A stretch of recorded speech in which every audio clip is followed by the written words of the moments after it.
MJ Listener, polemik relokasi SDN Pondok Cina 1 Depok mengundang reaksi dari Komisi Nasional Hak Asasi Manusia atau Komnas HAM pada Senin petang.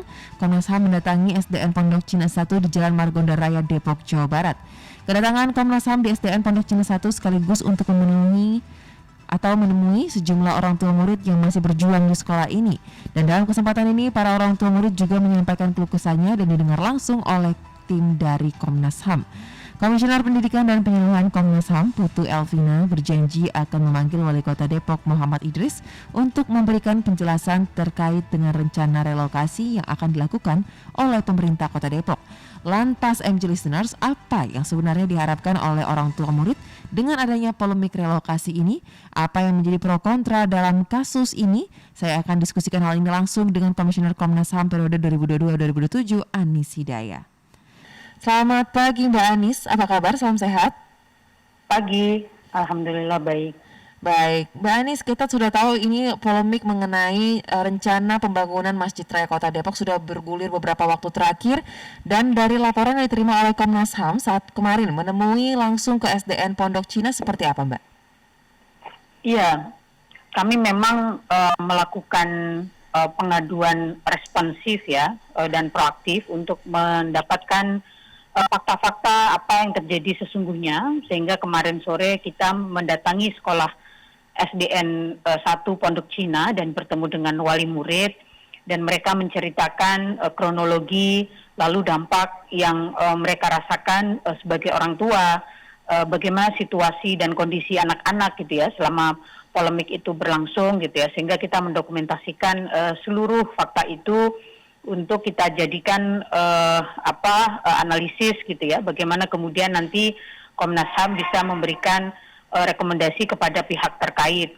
Dan sekaligus juga dalam waktu dekat kami akan memanggil Wali Kota Depok untuk meminta keterangan dan informasi terkait rencana realokasi yang menimbulkan masalah itu.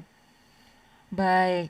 Berarti ada dua hal yang dicari setidaknya mengenai dampak adanya rencana ini, termasuk juga mengetahui kondisi dari orang tua dan juga anak akibat rencana untuk relokasi ya, dan akan memanggil wali kota langsung.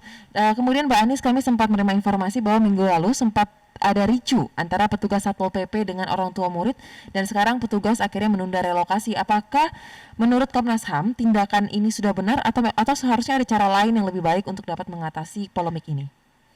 Iya, yang pertama adalah SDN Pondok Cina 1 itu kan lembaga pendidikan yang sudah cukup lama ada di sana, banyak muridnya ya.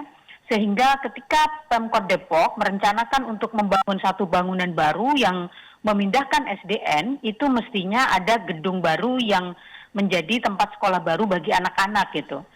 Sehingga ketika mereka dipindahkan itu sudah jelas ada tempatnya, tidak dipisah-pisah, kemudian mereka tetap bisa menjalankan proses belajar mengajar gitu. Nah, proses itu sayangnya terjadi kan pada saat proses belajar mengajar aktif dan jelang ujian, sehingga kemudian itu menimbulkan masalah, apalagi proses mediasi antara Diknas kemudian dengan wali murid dan sekolah nampaknya kan tidak menemui jalan kesepakatan gitu, sehingga kemudian ini memunculkan persoalan-persoalan gitu ya, yang kita lihat dari fakta-fakta yang kami dapatkan sementara itu ada indikasi beberapa pelanggaran HAM yang dialami oleh para siswa ya, karena proses relokasi yang tidak dipersiapkan dengan baik itu. Nah, potensi pelanggaran HAM-nya itu kan tidak mendapatkan hak atas pendidikan yang layak ya selama proses polemik itu terjadi. Kemudian lingkungan sekolah juga tidak aman dan nyaman gitu ya bagi siswa, tidak hanya bagi siswa tetapi juga bagi guru gitu. Dan bahkan pada saat beberapa waktu tertentu itu tidak ada guru gitu ya. Kemudian juga jelang ujian itu penuh ketidakjelasan tentang informasi bagaimana mereka menjalani ujian.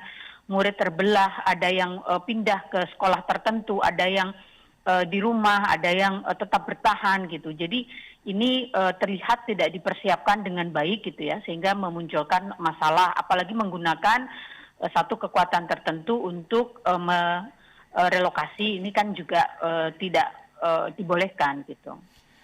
Mbak Anis, kemarin saat mengunjungi langsung ke SDN Pocin 1 Kota Depok, sempatkah menemui mungkin perwakilan dari selain wali murid ada juga murid dari SD Pocin 1 yang mungkin menceritakan mengenai secara langsung dampak yang ia rasakan, apakah ada trauma karena di tengah situasi ujian akhir ini harus pindah kemudian harus berbaur lagi dengan orang-orang baru atau seperti apa?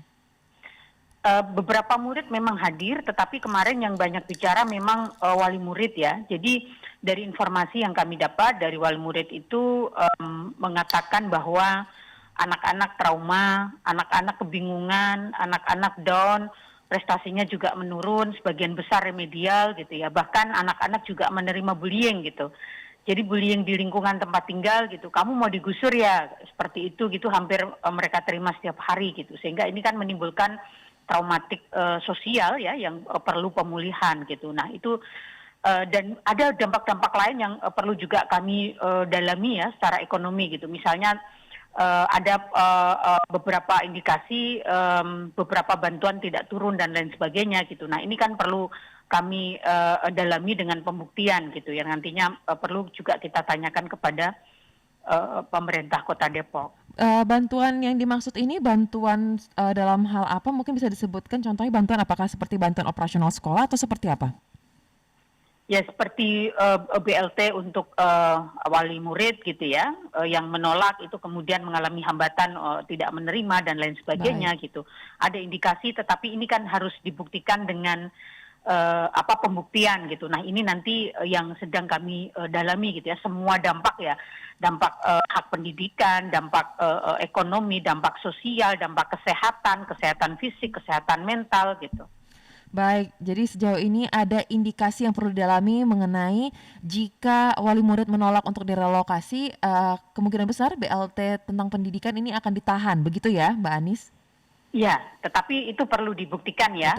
Informasi masuk, tetapi kebenarannya kebenarannya perlu dibuktikan. Juga data berapa yang kemudian terhambat tidak mendapatkan haknya atas bantuan sosial itu, gitu. Ini harus dicek semuanya. Tentu kita tidak ingin hal ini sampai terjadi, jadi perlu dilakukan pendalaman lebih lanjut.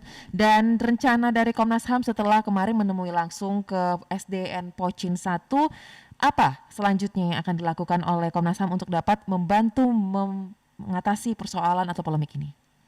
Ya tentu kita akan analisis memperdalam dampak-dampak itu, bukti-bukti ya, dokumen semuanya kami dalami gitu ya, untuk kemudian nanti kita menyusun rekomendasi secepatnya gitu ya, sehingga semua pihak bisa menjalankan tugas dan tanggung jawabnya dengan baik gitu ya, dan tidak menjadikan anak-anak sebagai korban gitu. Penyusunan rekomendasi berarti sudah mulai berjalan dan ditargetkan kapan mungkin Mbak Anis bisa dapat rampung? Belum penyusunan rekomendasi. Kami kan baru turun ke lapangan kemarin. Okay. Nanti akan kami informasikan. Baik, lalu untuk mungkin membuka jalur komunikasi dengan Pemda Depok sudah sejauh apa sejauh ini? Ya, dalam waktu dekat kita akan memanggil untuk bisa dihadirkan ke Komnas HAM untuk memberikan keterangan dan informasi. Baik, Mbak Anis, mungkin jika kita perlu mengantisipasi setiap hal atau kemungkinan di depannya, jika sampai dengan saat ini Pemda Depok masih nantinya belum merespons, apakah dari Komnas HAM berencana untuk dapat menghubungi pihak dari Kemendikbudristek untuk berdialog mengenai hal ini? Kami kan masih dalam proses yang pertama, berupaya untuk menghadirkan Wali Kota Depok ya. Dan tidak berandai hal yang negatif. Kami masih berpositif thinking bahwa Wali Kota Depok bisa menerima undangan kami untuk memberikan informasi yang sejelas-jelasnya tentang rencana realokasi itu. Oke, berarti saat ini masih step by step dan masih masih akan mulai menyusun ya rekomendasi dan mengupayakan agar Pemda Depok dapat merespons langsung mengenai hal ini. Dan terakhir Mbak Anis, kemarin secara garis besar bisa dikatakan apakah mayoritas dari seluruh wali murid ini menolak rencana relokasi dan harapan dari Komnas HAM untuk hal ini seperti apa? Bahwa garis bawah kita kan bagaimana proses relokasi itu memunculkan persoalan, salah satunya adalah pelanggaran hak-hak yang dialami oleh orang tua, siswa maupun guru ya. Jadi bagi yang menolak itu ada konsekuensinya, bagi yang menerima juga ada konsekuensinya gitu ya. Persoalan-persoalan baru muncul gitu ya. Ini yang kemudian menjadi concern kami dan bagaimana mengantisipasi agar jangan sampai ada kekerasan, kemudian penggusuran secara paksa gitu ya. Ini yang kita upayakan untuk dicegah agar tidak terjadi. Baik, terima kasih Mbak Anis, Komisioner Komnas HAM untuk waktunya di Morning Traffic. Selamat kembali bertugas.